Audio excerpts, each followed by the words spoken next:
ದೆಹಲಿ ಕರ್ನಾಟಕ ಭವನದ ಅಧಿಕಾರಿಗಳ ಕಿತ್ತಾಟ, CM DCM ವಿಶೇಷ ಅಧಿಕಾರಿಗಳ ಮಧ್ಯೆ ಫೈಟ್ ಜೋರಾಗಿದೆ. ಮತ್ತಷ್ಟು ತಾರಕಕ್ಕೆ ಏರಿದೆ ಅಧಿಕಾರಿಗಳ ನಡುವಿನ ಈ ಗುದ್ದಾಟ. ಡಿಕೆ ಶಿವಕುಮಾರ್ ವಿಶೇಷ ಅಧಿಕಾರಿ ಆಂಜನೇಯ ವಿರುದ್ಧ ದೂರು ಕೊಡಲಾಗಿದೆ. ಆಂಜನೇಯ ವಿರುದ್ಧ ಅನುಚಿತ ವರ್ತನೆಯ ಬಗ್ಗೆ ದೂರನ್ನು ಕೊಡಲಾಗಿದೆ. ಕರ್ನಾಟಕ ಭವನದ ಲೆಕ್ಕಾಧಿಕಾರಿ ಕುಸುಮ ಕಂಪ್ಲೇಂಟ್ ಕೊಟ್ಟಿದ್ದಾರೆ. ಕರ್ನಾಟಕ ರಾಜ್ಯ ಮಹಿಳಾ ಆಯೋಗಕ್ಕೆ ದೂರನ್ನು ಕೊಡಲಾಗಿದೆ. ಆಯುಕ್ತರ ಕಚೇರಿಯಲ್ಲಿ ಉಪ ಸಮನ್ವಯಾಧಿಕಾರಿ ಹುದ್ದೆ, ಡಿಸಿಎಂ ವಿಶೇಷ ಅಧಿಕಾರಿ ಆಗಿರುವಂತಹ ಆಂಜನೇಯ ಅವರ ವಿರುದ್ಧ ಈಗ ದೂರನ್ನ ಕೊಡಲಾಗಿದೆ. ಅನುಚಿತ ವರ್ತನೆಯ ಬಗ್ಗೆ ಈಗ ಕರ್ನಾಟಕ ಭವನದ ಲೆಕ್ಕಾಧಿಕಾರಿ ಕುಸುಮ ಕರ್ನಾಟಕ ರಾಜ್ಯ ಮಹಿಳಾ ಆಯೋಗಕ್ಕೆ ದೂರು ಕೊಟ್ಟಿದ್ದಾರೆ.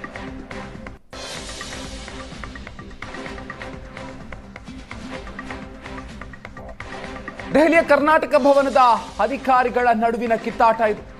ಸಿಎಂ ಡಿಸಿಎಂ ವಿಶೇಷ ಅಧಿಕಾರಿಗಳ ಮಧ್ಯೆ ಫೈಟ್ ಮತ್ತಷ್ಟು ತಾರಕಕ್ಕೇರಿದೆ.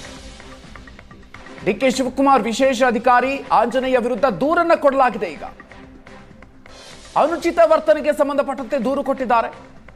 ಕರ್ನಾಟಕ ಭವನದ ಲೆಕ್ಕಾಧಿಕಾರಿ ಕುಸುಮ ಕಂಪ್ಲೇಂಟ್ ಕೊಟ್ಟಿದ್ದಾರೆ. ಕರ್ನಾಟಕ ರಾಜ್ಯ ಮಹಿಳಾ ಆಯೋಗಕ್ಕೆ ದೂರನ್ನ ಕೊಡಲಾಗಿದೆ. ಡಿಸಿಎಂ ವಿಶೇಷ ಅಧಿಕಾರಿಯಾಗಿರುವಂತಹ ಆಂಜನೇಯ ವಿರುದ್ಧ ದೂರು ಕೊಡಲಾಗಿದೆ.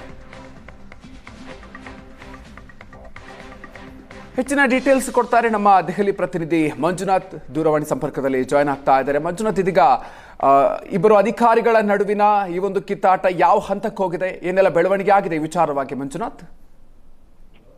ಮಧು, ನಿನ್ನೆಯ ತನಕ ಒಂದು ಸ್ವರೂಪದಲ್ಲಿತ್ತು ಜಗಳ, ಮತ್ತೆ ಇವತ್ತು ಮತ್ತೊಂದು ಸ್ವರೂಪ ಪಡ್ಕೊಂಡಿರುವಂತದ್ದು. ಮೊದಲನೇದಾಗಿ ನಿನ್ನೆ ಸಿಎಂ ಅವರ ಆಪ್ತ ಕಾರ್ಯದರ್ಶಿ ಆಗಿದ್ದಂತ ಮೋಹನ್ ಕುಮಾರ್ ವಿರುದ್ಧ ಡಿಸಿಎಂ ಆಪ್ತ ಕಾರ್ಯದರ್ಶಿ ಆಂಜನೇಯ ಅವರು ಒಂದು ದೂರನ್ನ ಕೊಟ್ಟಿದ್ರು.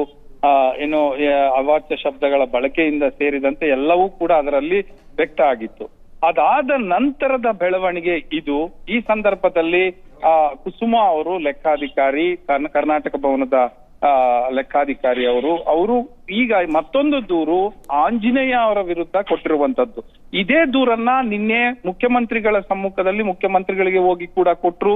ಆ ಸಂದರ್ಭದಲ್ಲಿ ಮುಖ್ಯಮಂತ್ರಿಗಳು ಕೂಡ ಮಾಧ್ಯಮ ಗೋಷ್ಠಿಯಲ್ಲಿ ಸ್ಪಷ್ಟಪಡಿಸಿದ್ರು, ದೂರು ಬಂದಿದೆ, ಅದನ್ನ ನಾನು ನೋಡ್ತೇನೆ ಅನ್ನುವಂಥದ್ನ ಹೇಳಿದ್ರು. ಅಂದ್ರೆ ಅಧಿಕಾರಿಗಳ ಜಗಳ ಯಾವ ರೀತಿ ಬೀದಿಗೆ ಬಂತು ಅನ್ನೋದ್ರಿಂದ ಹಿಡಿದು ಕರ್ನಾಟಕದ ಭವನದ ಒಂದು ಮಾನ ಹೇಗೆ ಅರೇಜ್ ಆಗ್ತಾ ಇದೆ ಅನ್ನುವಂಥದ್ದು ಕೂಡ ಎಲ್ಲವೂ ಕೂಡ ನೋಡಿದ್ವಿ. ಆದ್ರೆ ಈಗ ಕುಸುಮ ಅವರು ಕೇವಲ ಸಿಎಂಗೆ ದೂರು ಕೊಟ್ಟಿರೋದಲ್ಲದೆ ಈಗ ಮಹಿಳಾ ಆಯೋಗಕ್ಕೆ ದೂರನ್ನ ಕೊಟ್ಟಿರುವಂತದ್ದು.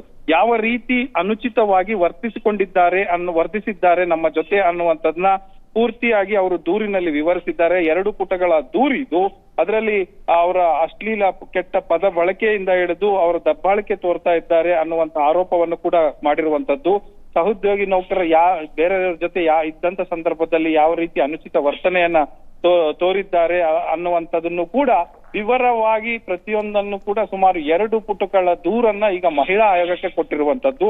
ಈಗ ಮುಂದಿನ ಕ್ರಮ ಏನಾಗುತ್ತೆ ಅನ್ನುವಂಥದ್ದು ನೋಡ್ಬೇಕು. ಮೊದಲನೇದಾಗಿ ಮೋಹನ್ ಕುಮಾರ್ ವಿರುದ್ಧ ಆಂಜನೇಯ ಅವರು ಕೊಟ್ಟಿದ್ರು. ಅದಾದ ನಂತರ ಈಗ ಆಂಜನೇಯ ಅವರ ವಿರುದ್ಧ ಈಗ ಇನ್ನೊಂದು ದೂರು ಕೇಳಿ ಬಂದಿರುವಂತದ್ದು. ಜೊತೆಗೆ ಅದು ನಿನ್ನೆ ಸಿಎಂ ಅವ್ರಿಗೂ ಕೊಟ್ಟಿದ್ರು, ಮತ್ತೆ ಇವತ್ತು ಮಹಿಳಾ ಆಯೋಗಕ್ಕೆ ಕೂಡ ಕೊಟ್ಟಿರುವಂತದ್ದು. ಇದು ಯಾವ ಹಂತಕ್ಕೆ ಹೋಗುತ್ತೆ ಕರ್ನಾಟಕ ಭವನ ಸಿಬ್ಬಂದಿಯ ಒಂದು ವರ್ತನೆ ಅನ್ನುವಂಥದ್ದಕ್ಕೆ ಕಾದ್ ನೋಡ್ಬೇಕಾಗತ್ತೆ. ಇದರ ಜೊತೆಗೆ ಮುಖ್ಯವಾಗಿ ಇದನ್ನ ಇಬ್ಬರು ಕಾರ್ಯದರ್ಶಿಗಳ ಅಂದ್ರೆ ಆಪ್ತ ಕಾರ್ಯದರ್ಶಿಗಳ ಮಾಡ್ಕೊಂಡಿರುವಂತ ಈ ಜಗಳನ್ನ ಸಿಎಂ ಆಗ್ಲಿ ಡಿಸಿಎಂ ಆಗ್ಲಿ ಹೇಗೆ ನೋಡ್ತಾರೆ ಅನ್ನುವಂಥದ್ದೇ ಈಗ ಕುತೂಹಲದ ಪ್ರಶ್ನೆ. ಯಾಕಂದ್ರೆ ದಿನವೂ ಕೂಡ ಇದಕ್ಕೆ ದೂರಿಗೆ ಮತ್ತೊಂದು ಪ್ರತಿ ದೂರು ಬೆಳಿತಾನೆ ಹೋಗ್ತಾ ಇದೆ. ಇದು ಎಲ್ಲಿ ಕಡಿವಾಣ ಆಗ್ತಾರಾ ಇಲ್ವಾ ಅನ್ನುವಂತ ಪ್ರಶ್ನೆ ಕೂಡ ಈಗ ಎಲ್ಲರನ್ನು ಕಾಡ್ತಾ ಇದೆ. Madhu. Okay, thank you Manjunath ಡೀಟೇಲ್ಸ್ಗೆ.